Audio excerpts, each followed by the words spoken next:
For centuries, images have been projected onto surfaces. The camera obscura, literally meaning darkened room, and the camera lucida were used by artists as early as the 16th century to trace scenes. These early tools did not fix an image in time. They only projected what passed through an opening into a darkened room, effectively turning the entire space into a large pinhole camera.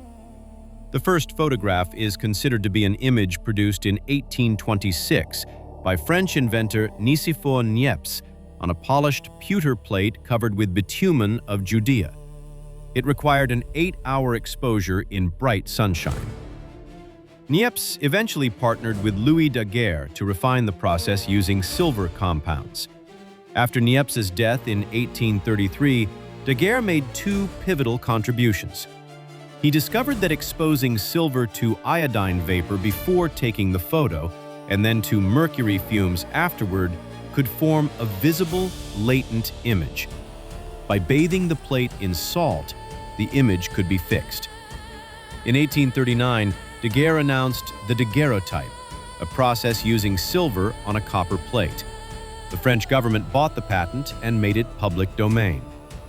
Across the English Channel, William Fox Talbot was working on a different method.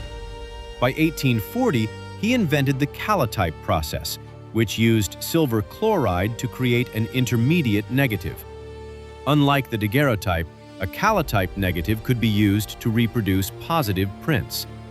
Although Talbot's patenting of this process limited its early adoption, it laid the groundwork for the basic technology used in modern chemical film cameras.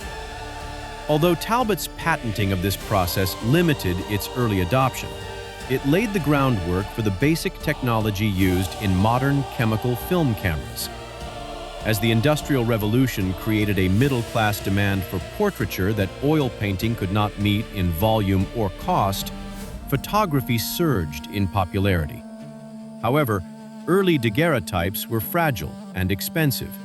Photographers pushed chemists to find ways to make cheap, reproducible copies, leading them back to the principles of Talbot's negative-positive process.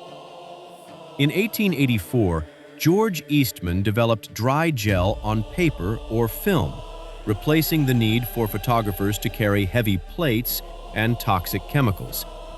By July 1888, the Kodak camera hit the market with the famous slogan, "You press the button, we do the rest." Photography truly entered the mass market in 1901 with the introduction of the Kodak Brownie. Since those early days, color film, automatic focus, and automatic exposure have become standard. Today, digital recording is increasingly common, allowing for instant previews and resolutions that can exceed high-quality 35mm film.